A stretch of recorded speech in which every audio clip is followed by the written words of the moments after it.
a hand that is coming off the fingernail, and it is all sculpted with Acrogel.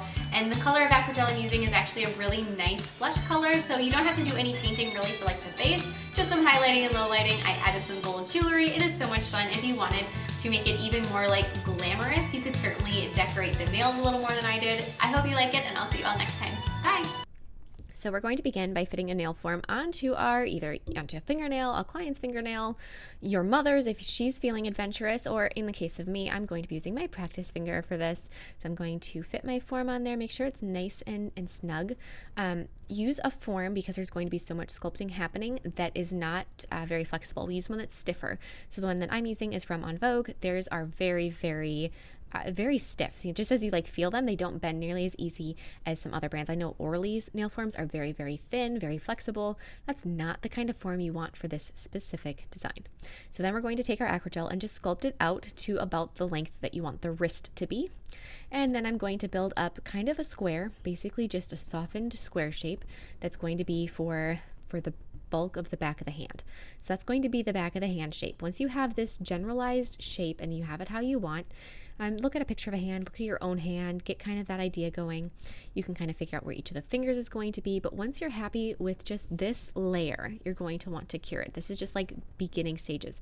After that's been cured, then you can go through with more Acrogel and get the beginning of those fingers. Like I said though, you do want to make sure you have a nice stiff nail form, because look at how much we're doing on this. There's a lot of adjustment, there's a lot of poking at it, and even using any kind of Acrogel or Polygel, you want to use a stiffer, thicker nail form because you do press harder than you would with, say, a builder gel or a sculpture gel. So if you're using something like that, those thinner nail forms work really well. Not necessarily that this one would not, but those ones are okay for that. Whereas for this specific product, you want one that's really nice and sturdy. So after we have the fingers done that are in the peace sign, the first and middle, unless you're doing a different type of finger position, you could really do anything you want with that. Then you're going to go through, take the nail form off, and you're going to fill in the underside. So we're going to just be bulking up the square part of your hand. So not the thumb, not the fingers necessarily at this part. Just try to get the back of the hand and the palm of the hand. After you've done both back and hand of the palm, then you can do the fingers that are down. So I would start with the pinky and the ring finger, and you're going to sculpt those down. So just kind of figure out, again, look at your own hand, see how it's positioned, see what it looks like when it's in whatever shape you're sculpting. You have the best model for what you're working on on you, it's part of you, and you don't even have to take a picture. Like sometimes if you're sculpting a face, yes, you have a face on your face, but that's not quite the same as having something that you can just take a glance at, because you'd either have to use a mirror or a photograph. But with your hand, you can really just take a look at how your hand is every 10 seconds if you want. Otherwise, there are so many pictures of a hand in a peace sign or many other positions on the internet that you can grab.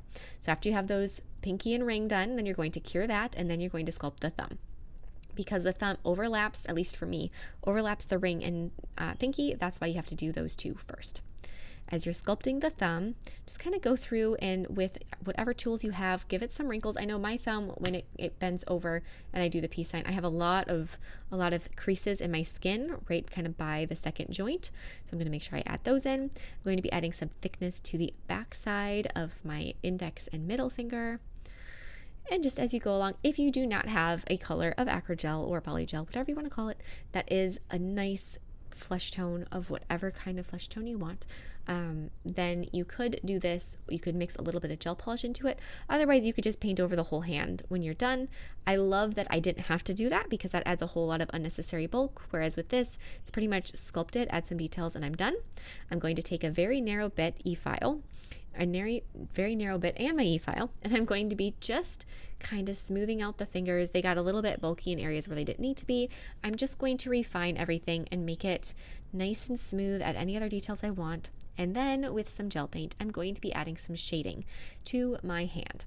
Now, depending on what color skin or what type of, what depths of skin tone you have, it's really tempting to add some color with okay, let me start this over. When you have a darker skin tone, like what I used, you cannot use any white-based products, gel or whatever. It can't have a white base to it to add your shading or or any, if you're gonna add any like pink tones, you have to leave out any white base, which is really tempting to use because it may be the color you want it to end up on the hand, but that is not the color that you can use. The only time you can use a white base is if you're adding highlights, and even then, try to use the least amount of white base as you can.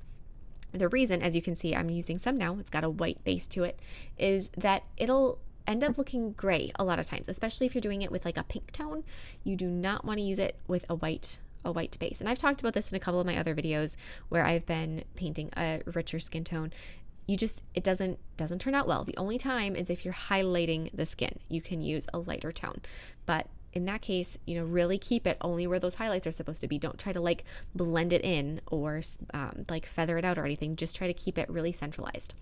Because otherwise it ends up looking kind of gray and muddy. You don't want that. I think it's when I was painting Princess Tiana once that I went into this whole what colors to use. So my favorite thing, if I'm adding a pink tone, which I don't think I did on this hand, but actually I probably should have because my hands usually have a little bit of like a pink undertone on my palm.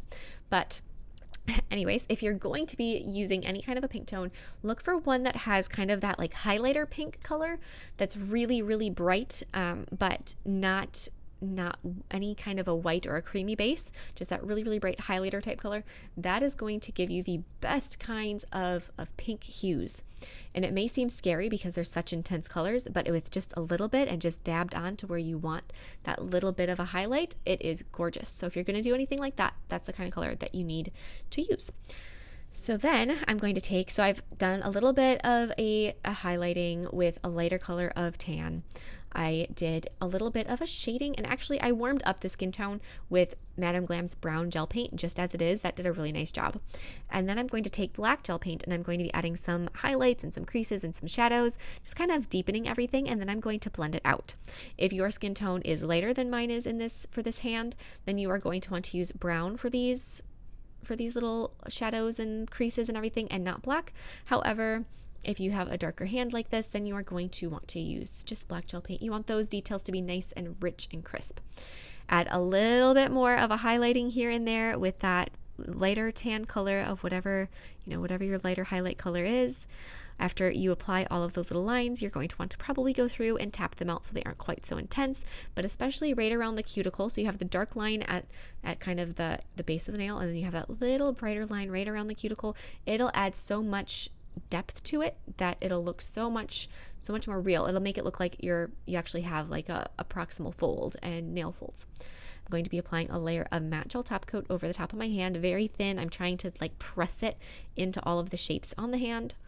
And then after you have it all top coated, go ahead and cure that twice, once with palm up, once with back of hand up, and then you can paint the nails. Obviously, you don't have to paint the nails. I'm going to paint the nails. I used a burgundy color on all of the fingernails. It's one of just my favorite colors, and I thought it went really well with the gold jewelry that I knew I wanted to add. So after I have the nails painted, I'm going to top coat them. Like I said before, you could do so many different nail designs with this. You could make teeny tiny extensions on the fingernails, or you can just leave them painted like so. And then I'm going to take some gold gel paint and I'm going to be giving her a ring around her middle finger. And I'm also giving her like a little half ring over her pinky. And then with a piece of gold chain, I'm going to be giving her a bracelet. So I'm going to cut off the chain about where I think the length should be. And then on the underside of the nail, I'm going to take a little bit of a jewelry gel, put a dab down, grab one end of the chain, hold it in place inside that little tiny dab of jewelry gel.